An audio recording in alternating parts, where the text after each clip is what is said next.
Good evening, Carolina. Coming up tonight, how you can take advantage of Gamecock Entertainment's free Thursday events. And USC football is feeling pretty powerful. A new poll was released by ESPN. But first, an update on Hurricane Helene, what USC is doing to help students and their families. All that and more tonight on SGTV Student News at 7.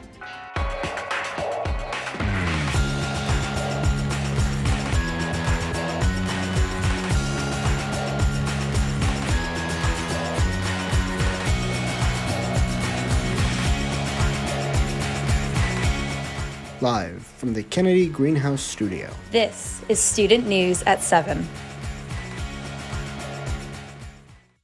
Good evening, Carolina. I'm Popielarczyk. And I'm Madelyn Cooper. Thanks for joining us tonight.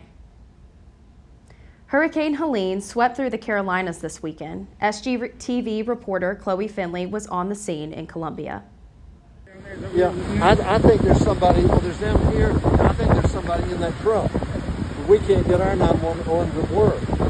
Hurricane Helene has hit the Carolinas. Oh my God, dude.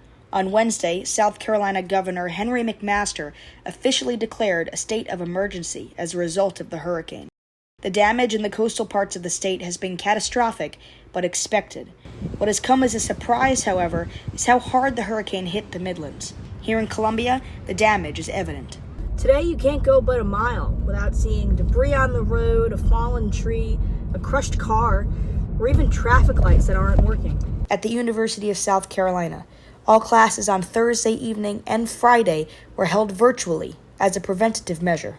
Beyond that, several students have suffered debris-riddled roads, damaged cars, and most prominently, power outages. Last night my power went out, which sucked because my fan stopped working. It was really hot in my room. As of Friday afternoon, over 1 million power outages have been recorded across the state. Counties that have been the most affected: Greenville, Spartanburg, and Anderson, all inland areas. Several local businesses were forced to close for the day. There have been 17 confirmed deaths across South Carolina, according to ABC, but Governor McMaster expects there to be more. In his media briefing Friday afternoon, McMaster offered words of encouragement, but unfortunately, there is not much that can be done to stop the natural disaster. Fortunately, we were prepared. We had people positioned there, but we can't stop the waves, can't stop the rising water, can't stop the rivers, and certainly can't stop the trees from being uprooted. For SGTV, I'm Chloe Finley. Thanks, Chloe. USC is working to help relieve students, staff, and faculty through various means. Thomas Cooper Library will be open 24 hours to students who need Wi-Fi access or a study space. Strom Wellness and Fitness Center will be open to those that need fresh water to shower. A Carolina card is expected upon entry. Russell House's second floor will be open 24 hours for dining and studying. And the downstairs restaurants like Chick-fil-A will be open until 11 p.m. for faculty, staff, students, and families. Gamecock Park will close at 9 p.m. and Feather and Flames, located inside Gamecock Park, will reopen 11 p.m., closing at 7 a.m. All payment options will be accepted besides cash. These amenities are being offered immediately. The U.S. News and World Report's new rankings for universities have been released, and USC has made the mark once again. The Darla Moore School of Business picked up its 26th #1 ranking for its International Business program. For the 6th year in a row, the University of South Carolina received the #1 spot for top first-year experience for public schools. Additionally, the 13 living learning communities around campus reached 10th place overall, jumping 3 spots from last year's rankings. The College of Nursing was also named top 6% in the nation for their BSN program. The Columbia campus received 61st place for all public universities. Madelyn, it's nice seeing that a school that so many kids are starting to flock to can accommodate for them, academically, and now seeing all these rankings come out, I'm sure it's having a lot of kids feel super excited about the choices that they made. Yeah, absolutely. I think USC seems like the place to be nowadays. I think we offer a lot to students, and I can speak for the College of Nursing, giving the new building and the BSN program. I'm not surprised they're ranked as high as they are. So this is really exciting for USC, and I think we have a lot to offer students and produce good applicants and employees for future jobs. It'll be nice to see how this continues to go the next couple years. Definitely. In a significant move for student well-being, a new resolution was introduced at the University of South Carolina, affirming the importance of mental health awareness on campus. Second-year law student Tate Few is the force behind this legislation. Few said, quote, "The resolution will affirm the contributions of the student health and well-being and call for improvements to mental health services," end quote. A mental health task force was established to tackle the growing demand for services.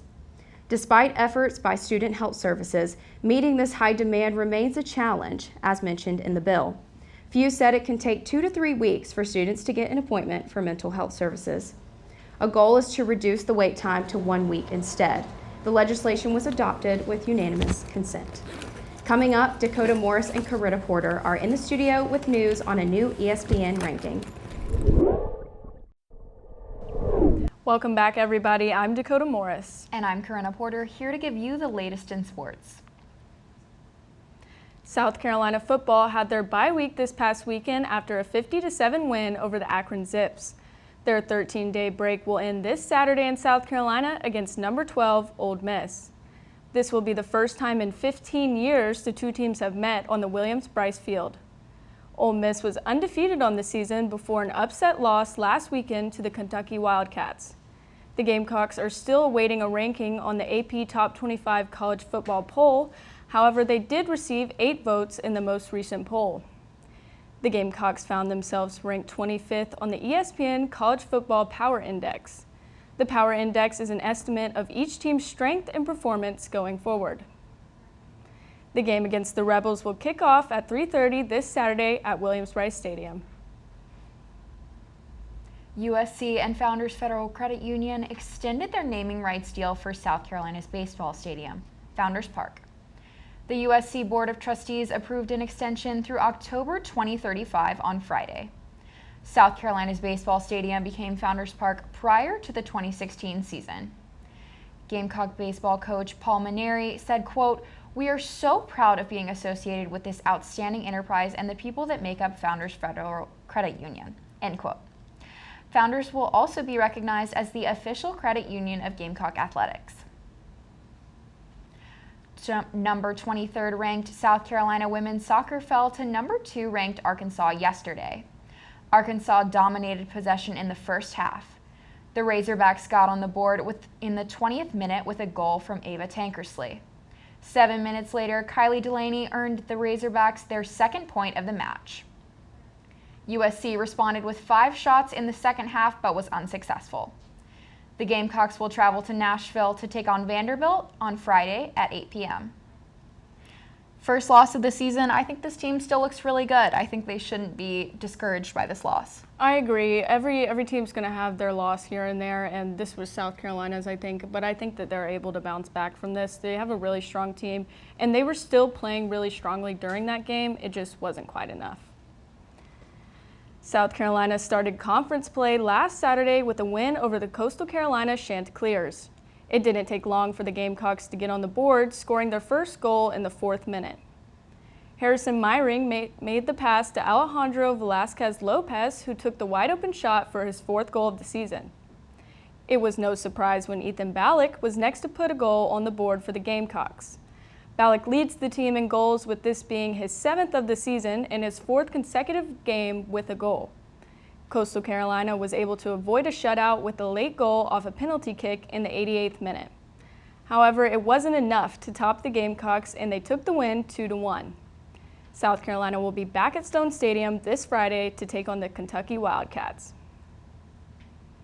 Coming up, SGTV entertainment reporters Raquel Negrón and Sarah Muñoz will lay down the talk of the town. Stay tuned. Welcome back. I'm Raquel Negrón. And I'm Sarah Muñoz. This Thursday, Gamecock Entertainment's Thursday After Dark is heading back to the South Carolina State Museum. While talking statues and dinosaurs on the loose aren't guaranteed, an exciting night of discovery is promised. The event starts at 7 p.m. this Thursday, and admission to the museum is free to students with a valid Carolina card. Shuttles will run to and from the Horseshoe starting at 6:30 p.m. through 10 p.m. Coming back for its 12th year, the Great American Whiskey Fair makes its way to Columbia this upcoming Friday. This event is the largest celebration of whiskey in the Southeast, with some distilleries and amazing drinks to make an appearance.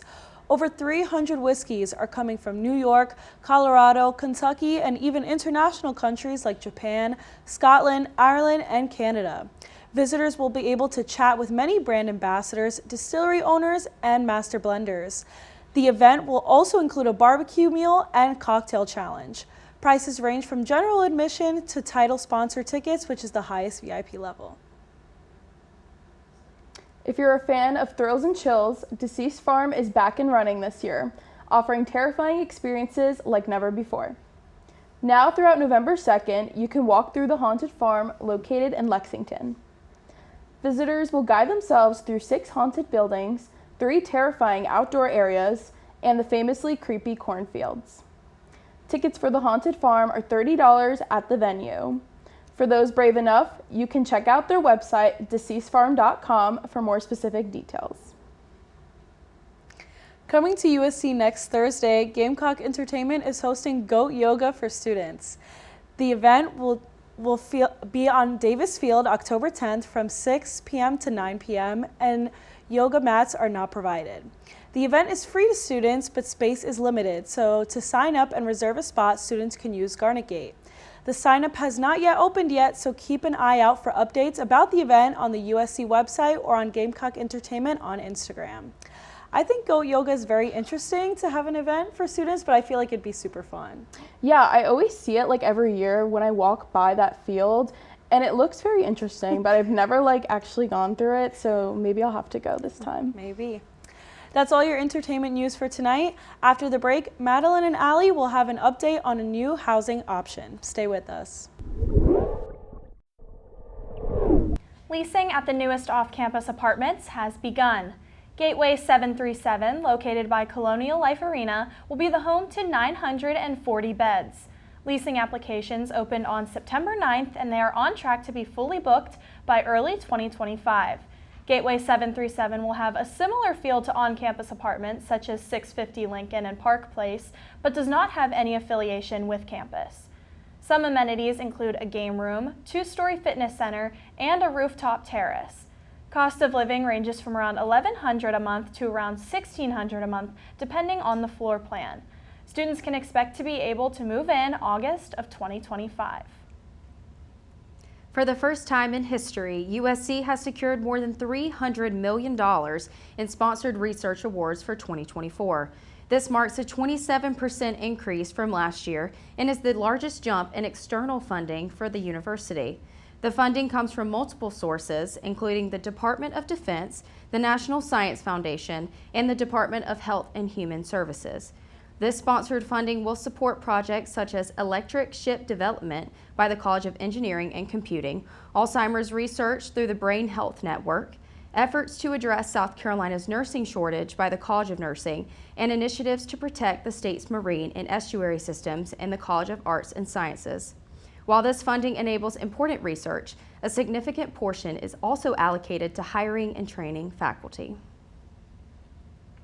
The 5 Points Neighborhood Association will be adding a new metalhead to Saluda Avenue.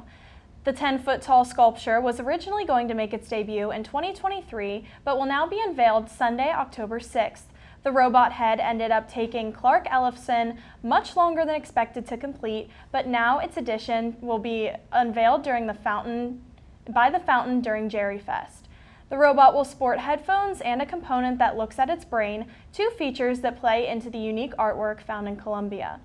Community members can also complete the Google form on the 5 Points SSC Instagram to help name the newest Cola robot head.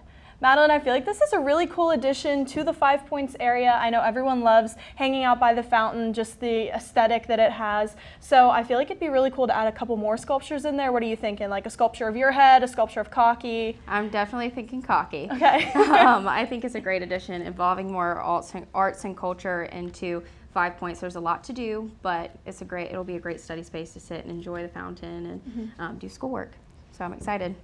That wraps up tonight's edition of Student News at 7. Be sure to follow us on Instagram, X, and Facebook at SGTV at USC.